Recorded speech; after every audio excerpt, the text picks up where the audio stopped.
So we are here at the famous shop of Brute Force Blade Works. This is Casey. He's the owner, one of my good buddies, and we're here this weekend to talk shop and work on some blades, and it's gonna be a lot of fun. So stay tuned. So check this out.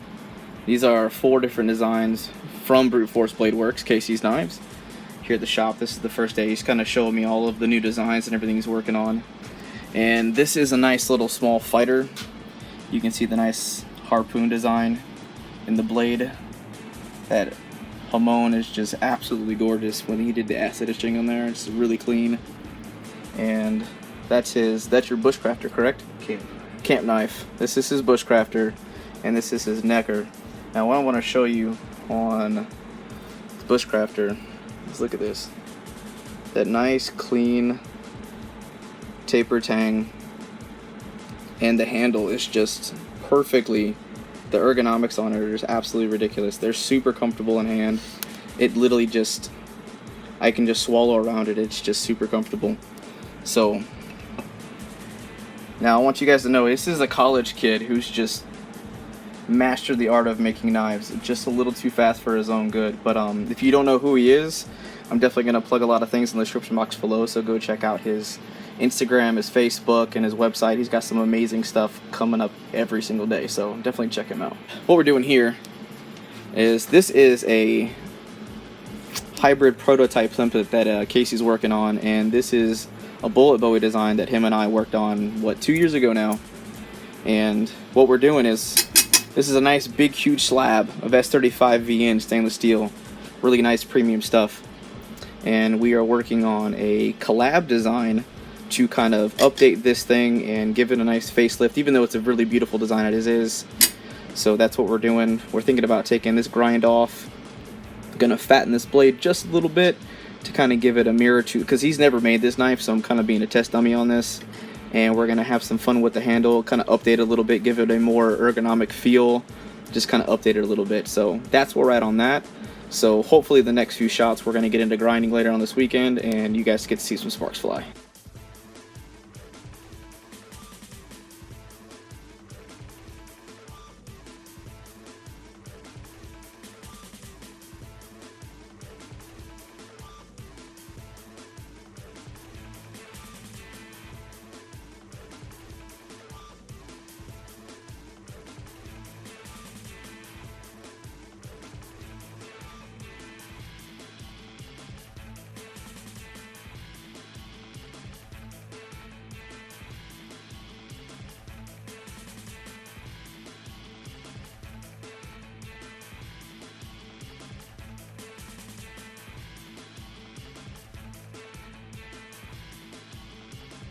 This is the bullet bowie.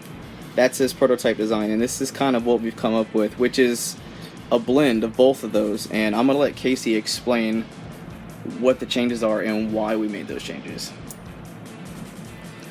What we've kind of done is taken the width of this knife at the belly portion of it, I guess chopping portion of it, the sweet spot, and added it to this knife. It's the same width at the ricasso on the collab knife, so nothing's really changed there. The handle is a little bit more updated version. I've been working a lot with comfortable handles, something you're going to be able to use all the time, and this one's just kind of outdated. Doesn't have as much curve in it. It is a lot thinner, so we made it a lot wider, as you can see here, and it's going to have some light contouring, some sculpting in it, and we went with a single exposed hole instead of an entire exposed pommel, just to go with comfort on the pinky finger, as you can see here, so that you're gripping solid handle material and not bare steel. That's pretty much it. Yeah, so that's the progress we are today. Now tomorrow you are going to see a lot more grinding and everything, but as far as the video is concerned, it's going to be in the next 5 seconds.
Alright, so just got a call. I know you guys can't really see it very well. This is Casey. He drove all the way down from Madisonville here to San Antonio, and this is the finished knife. So so what exactly we got going on here, man? It's a CPM S35 VM blade, satin finished flats, acid stonewash bevels, black and gray G10 liners with glow-in-the-dark carbon fiber scales, stainless pins. Yeah, do you guys hear that? He said glow in the dark. So check this out, guys. So we're gonna do a little charge on this, then we'll turn the light out. Yeah, that's pretty cool, right? Well, he's gotta get going, but he just came to hand deliver this for me on his way through. So gotta say hi. I appreciate it, man. That's awesome. Yep, no problem. And this is the knife in full unadulterated beauty. Now, ignore this. This is actually some acetone markings because I was doing some experimenting with this sheath. So all of that's my fault, but he did a really good job on the sheath. Knife fits in really well, locks in, no rattle, and it ain't coming out. So we love our tech locks, so that thing is going to be perfect for a belt carry. You can use it for scout carry, anything you need it for. So for anybody who hasn't been paying attention, this is a big huge slab of S35VN, 3/16 of an inch thick. Has both of our maker marks on there, and since we consider this the show side, we went ahead and put his mark because he's the one who made it, and he's got mine on the flip side as the designer. But these, oh, this is gorgeous. The fit and finish on this blade is just perfect. The contouring on the handle scales are just amazing, and this blade comes freakishly sharp. This is easily the sharpest blade in my entire lineup and collection I've ever had. And the glow-in-the-dark carbon fiber handle scales are just absolutely something to be adored and admired. And for anybody who doesn't know, we got the handle material from Turbo Carbon, who was on Instagram and on Etsy, and I'll put links down there below for any makers who were interested in that stuff. He makes some incredible handle materials, about the best I've ever seen. But so, thoughts? What do you think about this? I think this is a beautiful collaboration. So far, it is not available for sale. There is nothing like this on the market. This is a one-off as it stands. We've come up with no agreement to do a limited run or anything yet. So as it stands, this is the only one in existence. However, in a hypothetical situation, if there were replicas of this knife being made with the carbon fiber handle scales, the S35VN, you know, this design being made up, I would assume it would be somewhere in the $750 to $1,000 category due to the ferociously premium high price for this stuff. Just the raw materials alone to get this knife made is extremely expensive. And for those of you who kind of gawk at the hell dare you say throw out a number that high, you gotta understand the belts that are used to make this knife get eaten and destroyed by S35VN. S35VN is a very highly abrasion resistant steel. It will eat through belts like no one's business, and that's why those knives end up costing so much, because sure, the steel is about $100 or so, and the handle material, the raw handle material alone with the liners and everything, is about $100 by itself. So you're looking at $200 base price, but you're looking at $40 to $60 worth of belts that you're going to have to replace just off one knife. One. Not to mention the quench plates and the special foil wrap that's got to get used during the heat treating process. All of that adds up to an extremely, extremely expensive blade because of the materials and the stuff that just gets used just to make this. So for you guys ever wondering why those high premium S30V, S35VN, S90V, S110V, the M390, the M4 steels, why they cost so much is because they're extremely time consuming and extremely expensive to make, because the tools that are used to make them run out real quick, and it's just kind of how it is. But I'm done taking you guys' time up. Definitely throw a big thumbs up to this video. Definitely go check out Casey's information that I'll have in the description box below. That just about does it. Hope you guys have an absolute wonderful day. I'm out.